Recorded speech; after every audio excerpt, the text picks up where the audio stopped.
Hello, everybody. We are doing another Know Your Trimate episode. Today's dragon is Queen Oasis, and its recommendation was from Alaska the Dragonetta. Queen Oasis was a female sandwing who reigned her tribe for over 24 years, and her death triggered the War of Sandwing Succession.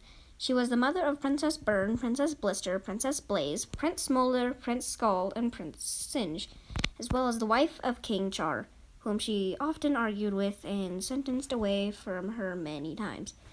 She was described as a powerful, fierce, wealthy, huge, and proud. She was the former queen of the Sandwings before three scavengers, who were later revealed to be Heath, Stone, and Rose, came and killed her.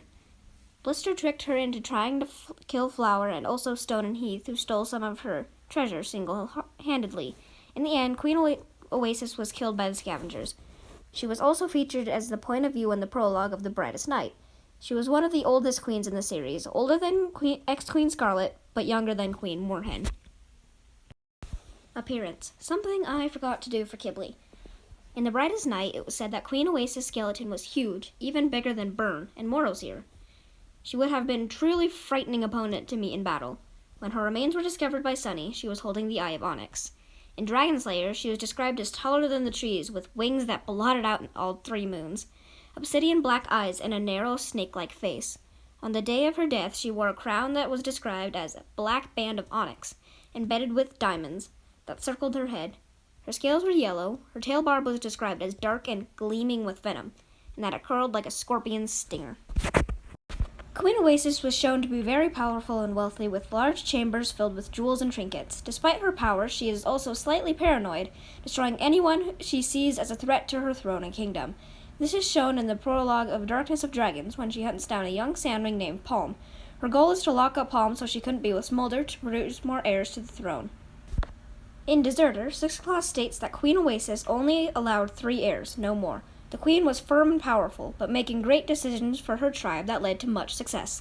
The Sandwings are undeniably loyal to her, and many were grief-stricken when they heard of her death. Overall, Queen Oasis was a great and influential dragon.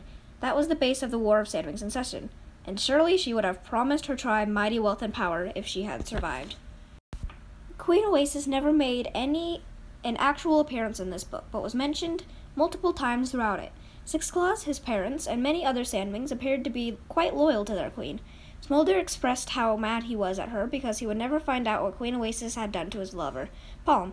While not shown, her death could be heard by dragons throughout the stronghold. By the time they rushed out to see what caused the noise, Oasis was already dead, while several citizens, including Sixth Claw's mother, grieved.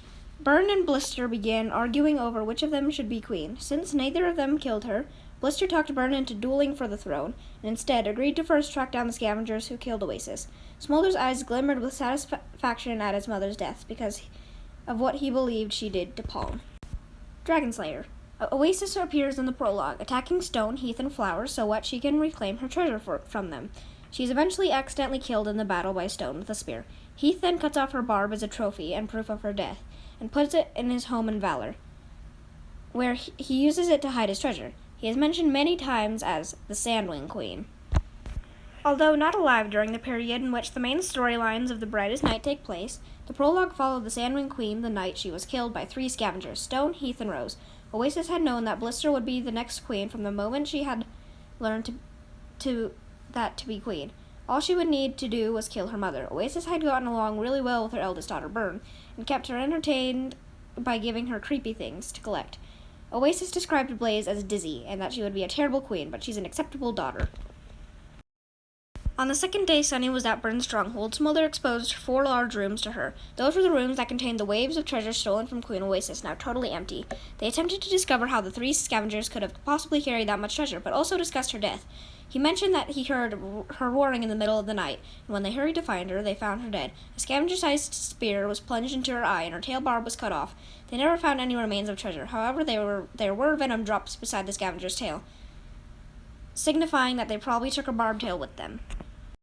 After Queen Oasis's death, Burn supposedly chased her 2 sisters out of the palace and renamed it her stronghold. Burn buried Oasis where she died, and built an obelisk inscribed, "Here lies Queen Oasis, mother of Queen Burn. Her bones now belong to the sands of time." Thurn describes it as very poetic for Burn.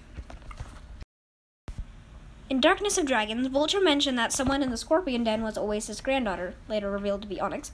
He said that Burn, Blister, and Blaze didn't have any dragonettes, but one of the princes was known to have a lover, Palm, then revealed that Onyx was Smolder's daughter, although Kibley blurted this fact out before he couldn't confirm it.